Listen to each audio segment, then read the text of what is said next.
Folks around here say the hill country holds secrets under its mesquite trees and limestone ridges, and last September, I reckon I stumbled on one of them while mending a barbed wire fence just past midnight. I'm a ranch hand, 38 years old. Been living alone in a small trailer near Fredericksburg ever since my folks passed, and my nights are usually quiet, save for coyotes yipping far off. I'd taken to fixing fences at night sometimes 'cause it's cooler, and I like the hush. But that particular night felt heavier somehow, like the dark was pressing closer than usual. Moonlight spilled in patches over the grass, and the air smelled dry, sweet with cedar. But I kept thinking I heard something pacing me, staying just outside the glow of my lantern. It was subtle at first, the scuff of dry leaves, the snap of twigs under careful weight, and I chalked it up to a raccoon, or maybe a stray javelina snuffling around. But there was a rhythm to it that gave me chills. It was matching my own footsteps, and the more I tried to ignore it, the louder it seemed to get. Even the breeze felt odd, moving in little gusts that made the grass whisper secrets, and sometimes I'd glimpse movement between the fence posts, low and quick, as though something crawled alongside me.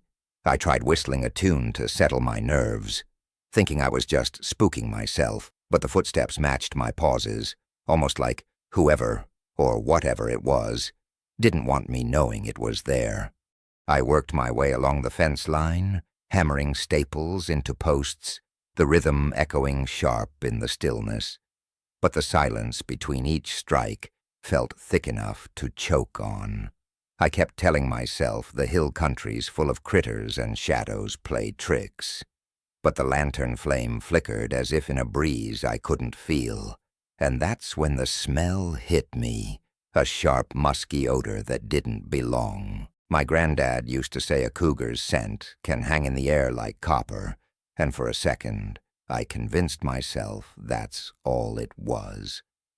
But the odor felt thicker somehow, almost chemical, like old pennies mixed with wet fur, and it clung to my clothes until I wanted to gag. I leaned against a post to catch my breath, staring into the brush, and my eyes kept catching shapes that flickered in and out of the lantern's reach. Even the horses in the nearby pasture had gone quiet, which for them is never a good sign, and I found myself wishing for the comfort of a dog or another person beside me. Then I caught the glint of eyes low to the ground, close to the fence, and a shape slinked forward, long and lean. At first I thought cougar, but the silhouette seemed wrong, the body too slender, the tail moving in strange, stuttery motions like it was glitching between one spot and another. It let out a sound somewhere between a cough and a human sigh, soft enough to make my hair stand up, and I froze there, hammer raised mid-swing. The creature's outline seemed to shiver, like heat waves rising off a highway, and the eyes vanished, replaced by deeper shadows spreading through the brush. I was about to call out, half laughing at myself, when something heavy crashed through the cedar beside me, as though a larger animal had been lurking all along. My skin prickled all over, and the noise echoed through the trees like footsteps stomping the earth. But when I swung the lantern around, there was nothing there. I saw only broken twigs and grass mashed flat, but no tracks I could identify, and that absence scared me more than if I'd seen claws or teeth. I swung the lantern in every direction, expecting to see a cougar charging, or at least some javelinas stampeding, but all I saw were branches trembling and empty spaces where the shadows felt thicker than they should.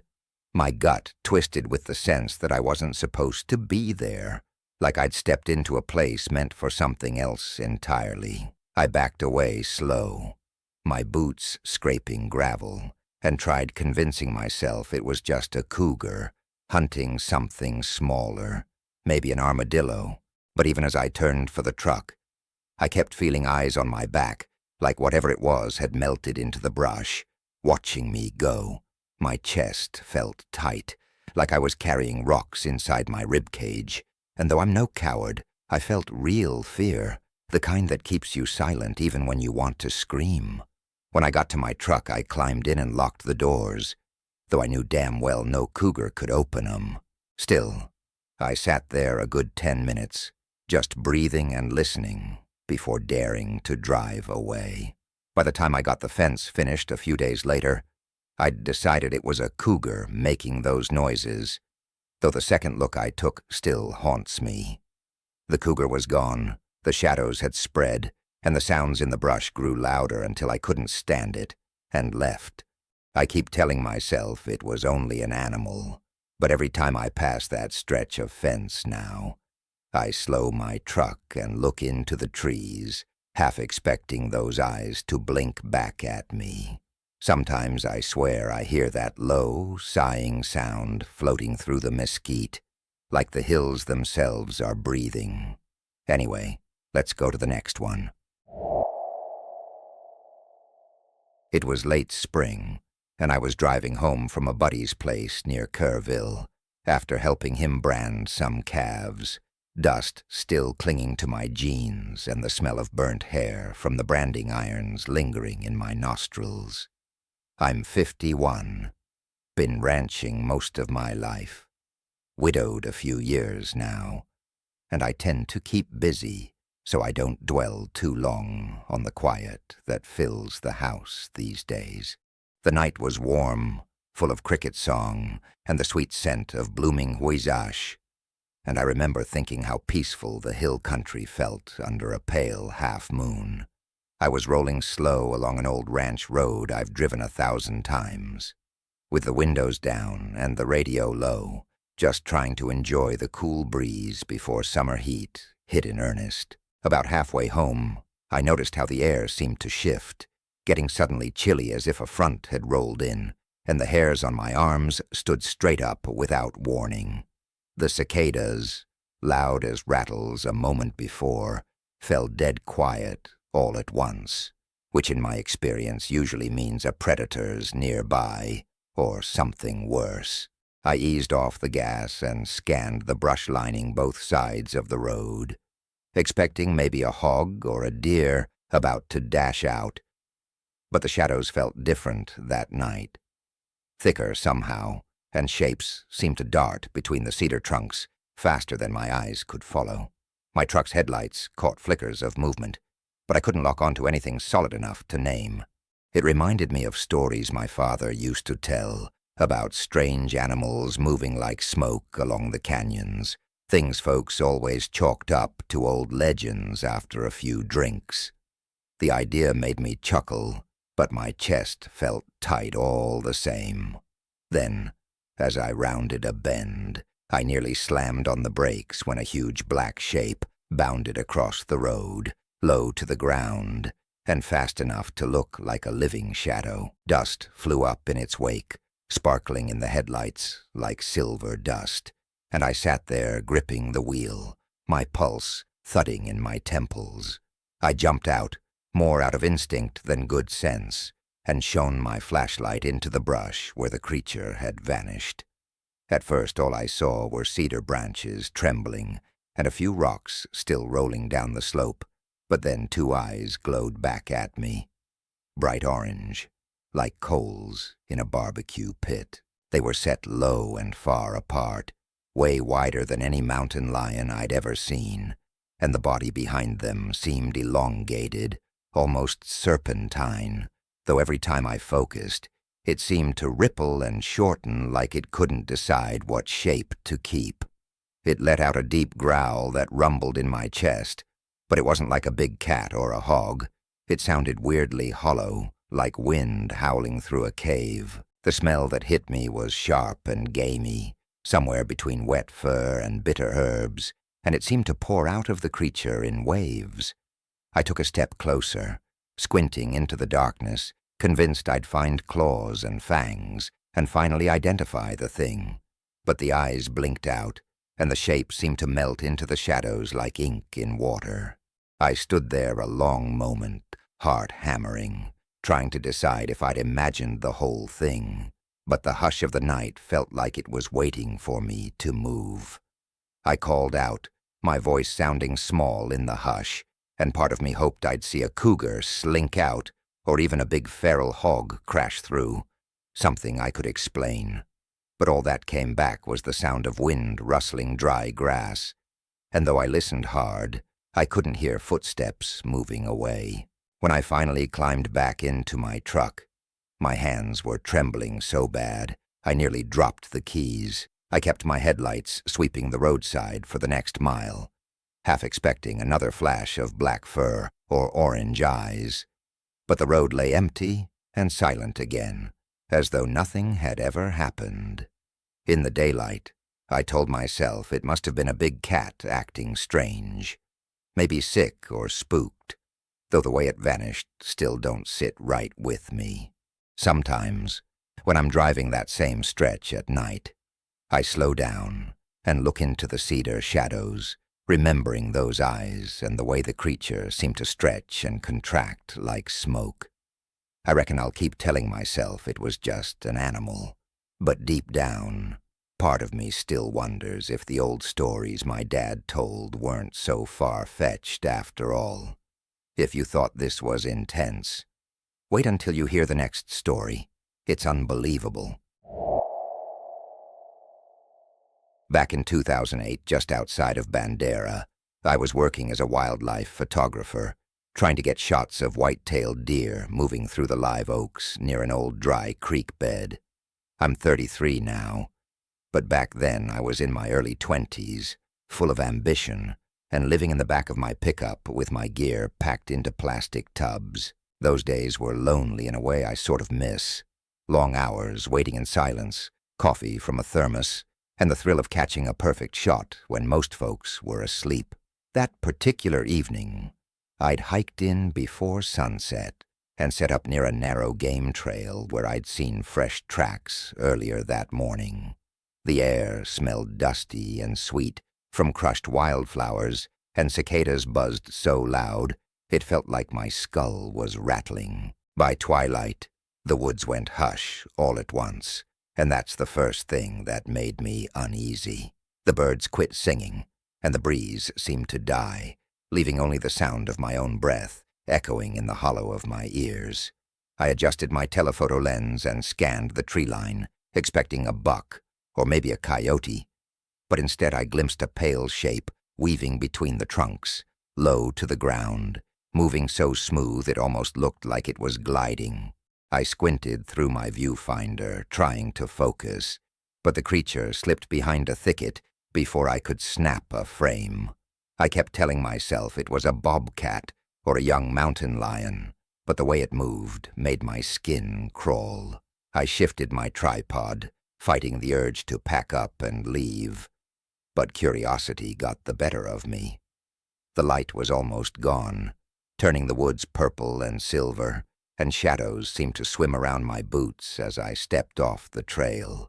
I could hear something breathing, a slow, measured inhale and exhale, deeper than any animal I'd heard out there.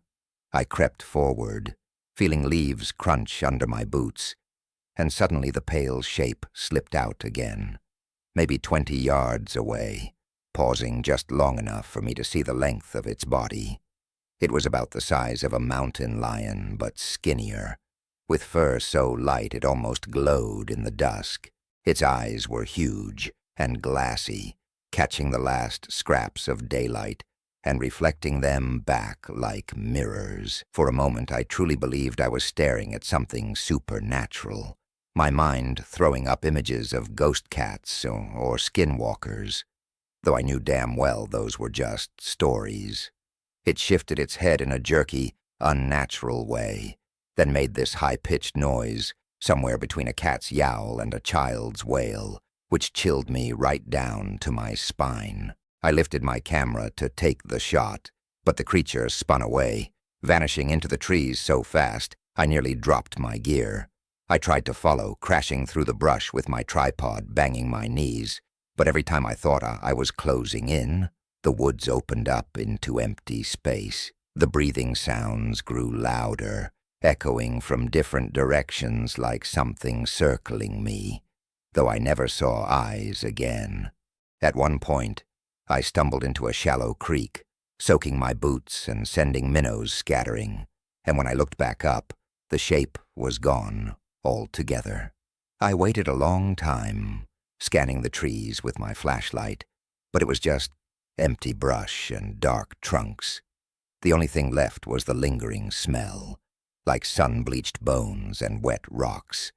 Eventually the cicadas started up again, and the night seemed to settle back to normal, but my hands were shaking too much to shoot another frame. By dawn, I convinced myself it was just a mountain lion behaving oddly, maybe sick or injured, but the way it moved and that terrible cry haunt me still. Folks in Bandera laugh when I tell them about it, saying I've been out in the brush too long, but I swear the eyes I saw were bigger than any cougar's and filled with something close to knowing. To this day, I'm not sure what I saw. Anyway, let's go to the next one. My name's Ruth, and I've lived alone in these limestone hills near Johnson City since my husband passed away 5 years back. And though folks say I'm stubborn for staying, this land's all I've ever known. I'm 62, keep chickens and a small vegetable garden, and I like the quiet, except when it turns too quiet, which it did one August night around 2 in the morning. The air was stifling, heavy as wet wool, and I'd been tossing in bed, listening to my ceiling fan tick like an old clock. Finally, I decided to go out on the porch for a breath of air, hoping the stars might cool my nerves. The Milky Way spilled overhead like sugar dust, but the woods beyond my yard looked darker than usual, and I noticed right off that none of my chickens were fussing in their coop. Even the tree frogs seemed hushed, as though the whole night held its breath. It was that kind of silence that makes you feel watched, even when you're alone. I fetched my old lantern and walked around the side of the house, checking on the coop, thinking maybe a raccoon or a fox was prowling around. The grass felt damp beneath my slippers, and the lantern's glow cast trembling shadows that made my heart skip every time a branch waved. When I got closer, I noticed a faint chittering noise, fast and high-pitched, like someone winding a fishing reel in the dark. I paused, listening, trying to place the sound, but it kept starting and stopping, as though it moved each time I shifted my feet. My daddy used to say porcupines made odd noises, but this was sharper somehow, almost metallic, and the smell drifting over the yard was bitter, like burning sage and wet fur. That's when I saw eyes glinting from the top of the coop, greenish gold, unblinking and far wider apart than any raccoon I'd ever seen. I lifted the lantern higher and nearly dropped it when the creature crawled forward, revealing a long, thick body covered in bristly fur, somewhere between a porcupine and a giant weasel. Its tail was ringed like a raccoon's, but the rings seemed to shimmer, changing shades in the lantern light. It moved in odd stuttering jerks, as though deciding whether to leap down or slip back into the shadows. The thing gave off another burst of that chittering, which seemed to echo off the coop roof and bounce around my yard, making it impossible to tell where it was coming from. For a split second, I thought I saw a second pair of eyes behind it, deeper in the shadows, but when I blinked, the shapes were gone. My pulse was thudding in my ears, and my palms felt slick around the lantern handle. Suddenly, the creature snapped its head around toward the woods, as if hearing something far off, and in a flash it skittered across the coop roof, tail flicking wildly. It dropped to the ground so fast I barely caught the movement, and the grass seemed to part around it as it slipped between the cedar trunks, like water pouring downhill. I ran around the side of the coop, hoping to catch another glimpse, but there was nothing but empty yard and the faint rustle of leaves. The chittering faded into the distance, swallowed by the dark. My chickens started clucking all at once, frantic and noisy, as though waking from a bad dream, and I stood there shaking, half convinced I'd imagined the whole thing. I stayed out there another hour, lantern casting long shadows across the dirt, but no eyes glowed back at me again. Next day, I checked for tracks, but found only bent grass and a couple of small scratches on the coop roof, too shallow to say for certain what made them. Folks in town say I probably saw a coati, or maybe a big ringtail, but coatis don't grow that big, and I've never known any animal to make a noise like winding wire. I tried telling myself it was just some critter passing through, but the way it moved, and those eyes still staring after it, vanished. Makes me wonder if there's things out there we're not meant to name. And this is just the beginning. What comes next still keeps me awake at night. It was an ordinary Tuesday when I went to check the water troughs at the far edge of our property near Blanco, thinking nothing more serious awaited me than maybe a clogged pipe or a snake coiled in the shade.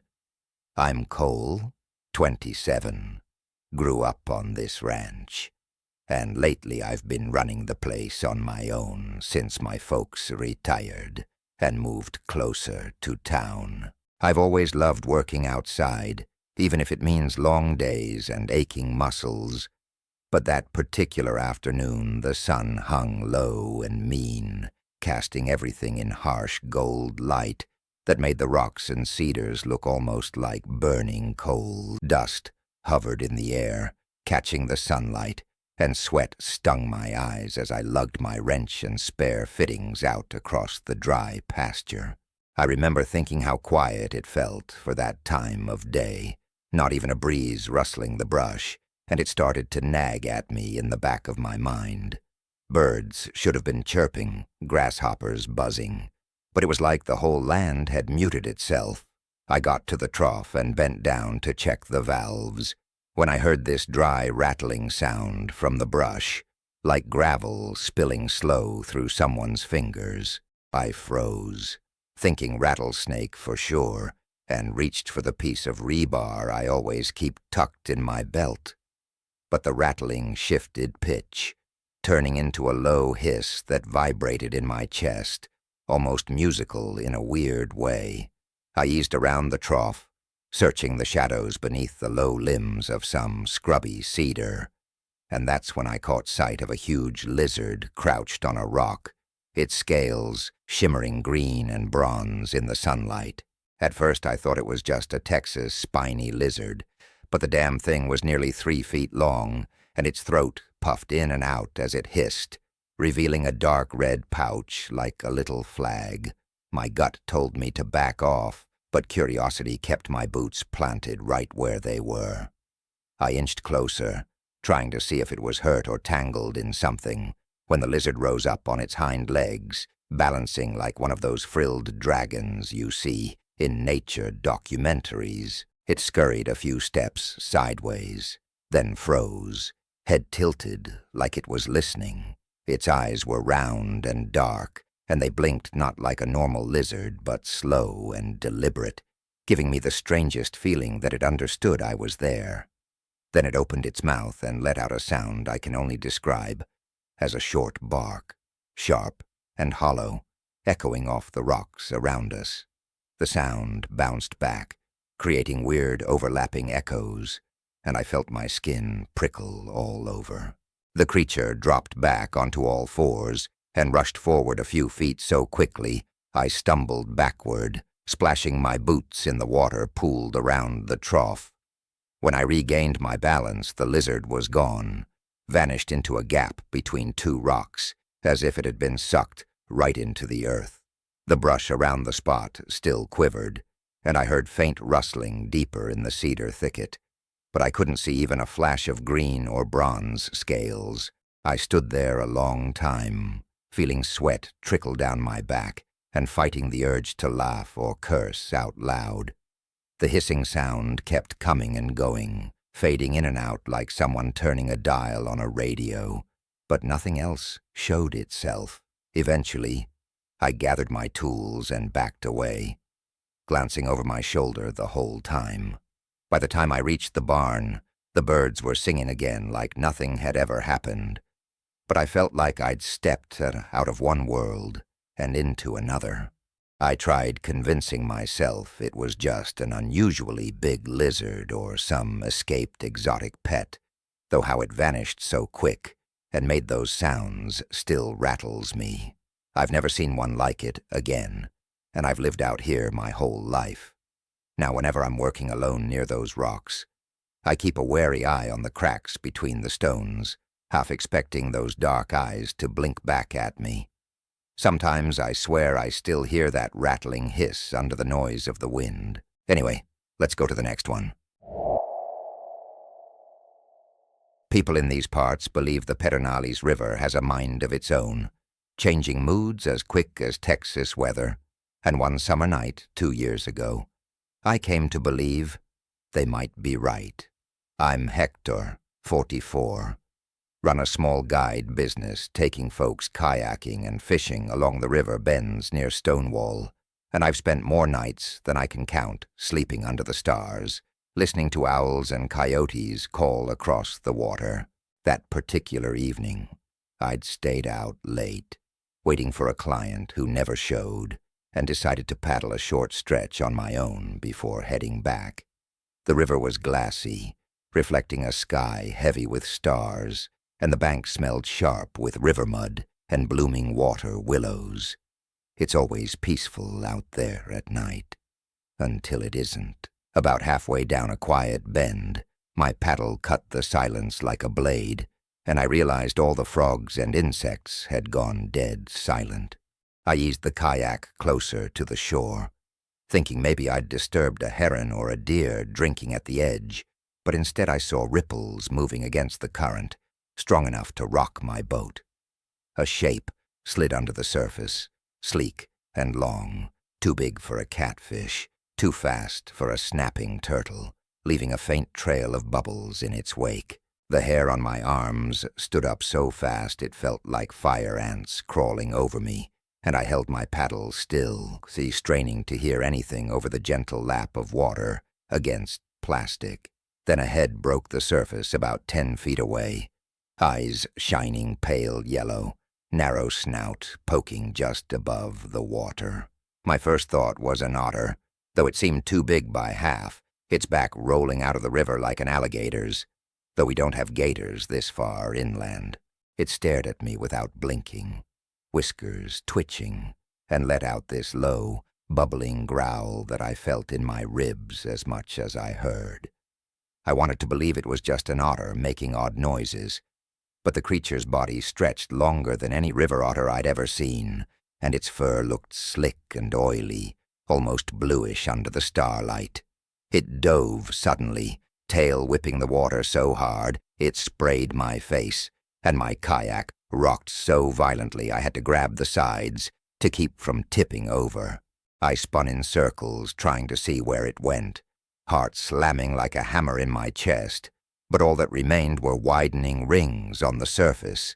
I called out, half hoping it would pop up again so I could convince myself it was normal. But the river stayed smooth and quiet, the trees along the banks rustling in a breeze I hadn't felt until then. A minute later, something thumped the underside of my kayak so hard it nearly knocked my paddle from my hands. I peered into the water, but it was too dark to see anything but shifting shadows. The sense that something big was circling me grew so strong I could barely breathe. I turned for shore, paddling fast as I dared, afraid to capsize if I went too wild. When I finally reached the gravel bank, I scrambled out and dragged my kayak onto dry land, legs trembling so bad I almost fell.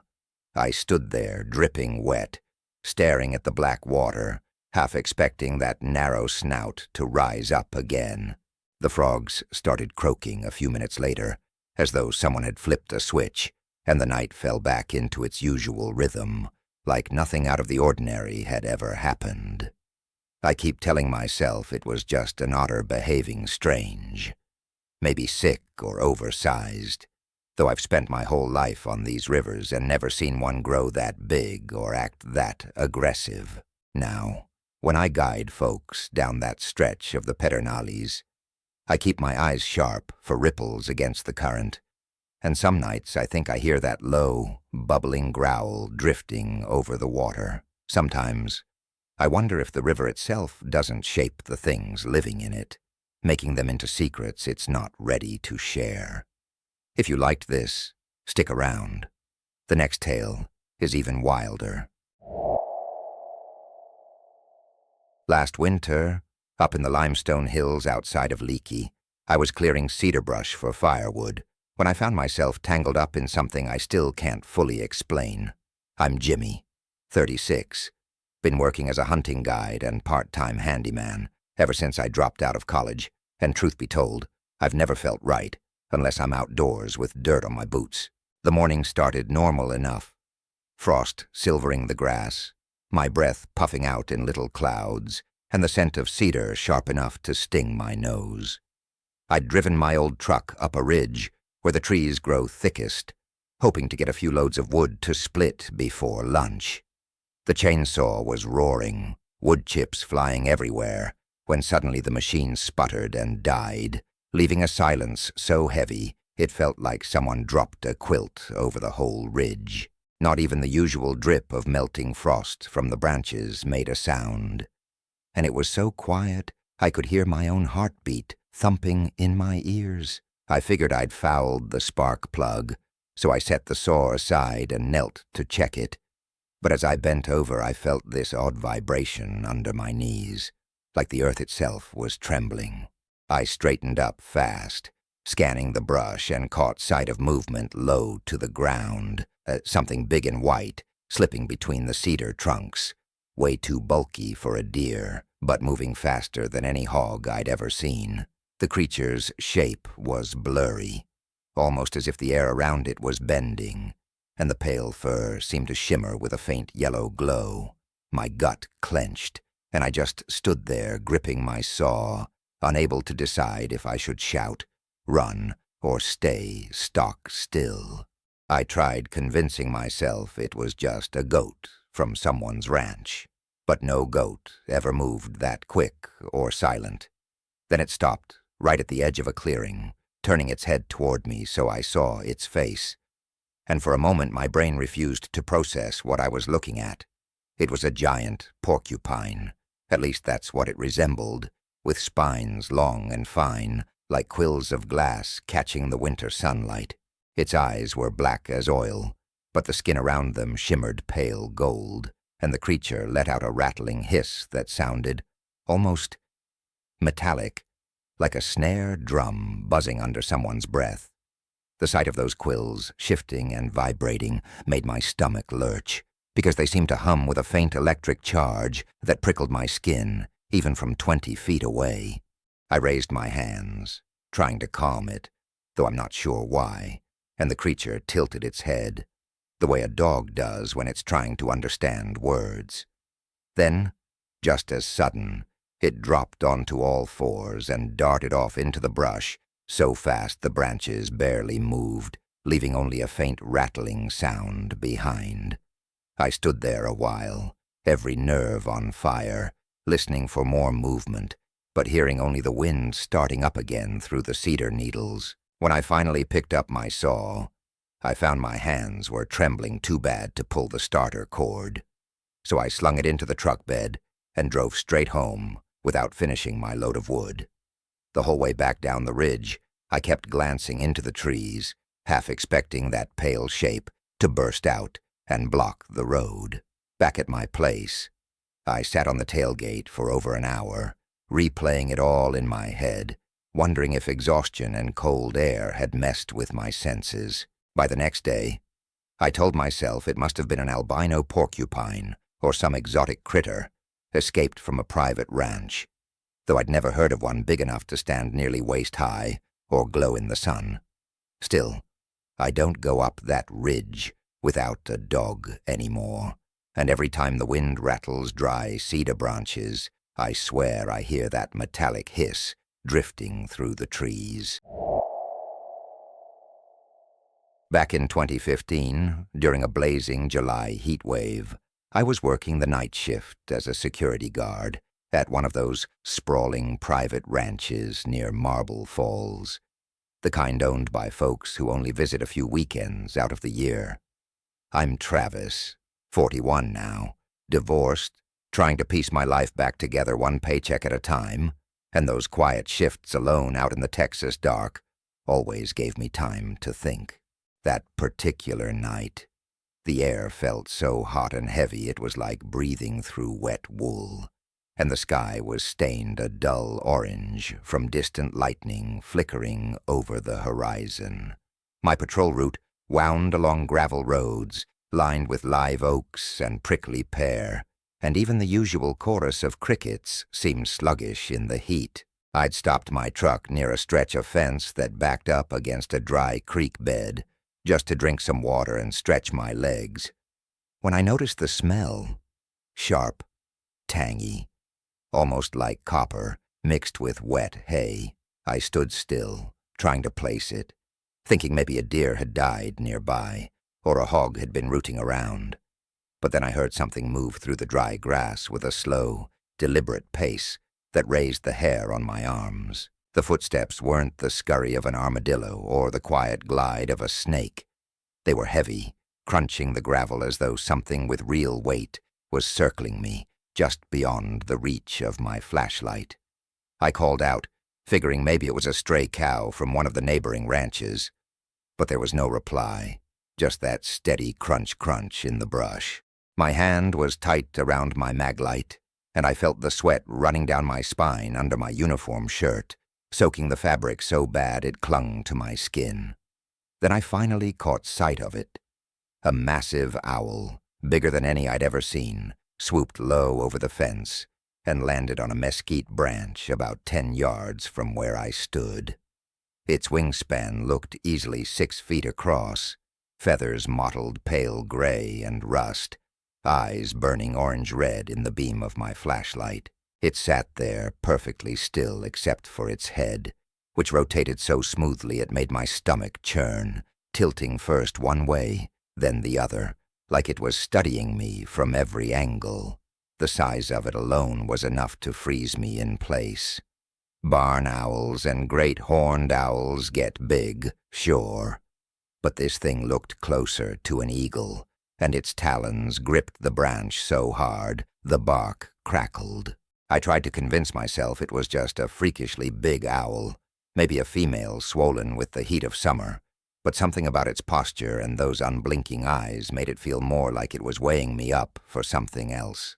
Then the owl opened its beak and let out a call unlike any owl hoot I'd ever heard, a deep, resonant croak that echoed across the dry creek bed and seemed to vibrate inside my chest. For a few seconds, I thought it sounded almost like words, a low mumbling rhythm that reminded me of chanting. My flashlight flickered as though the batteries were dying, and shadows twisted around the oak trunks, making shapes that looked almost human for a heartbeat.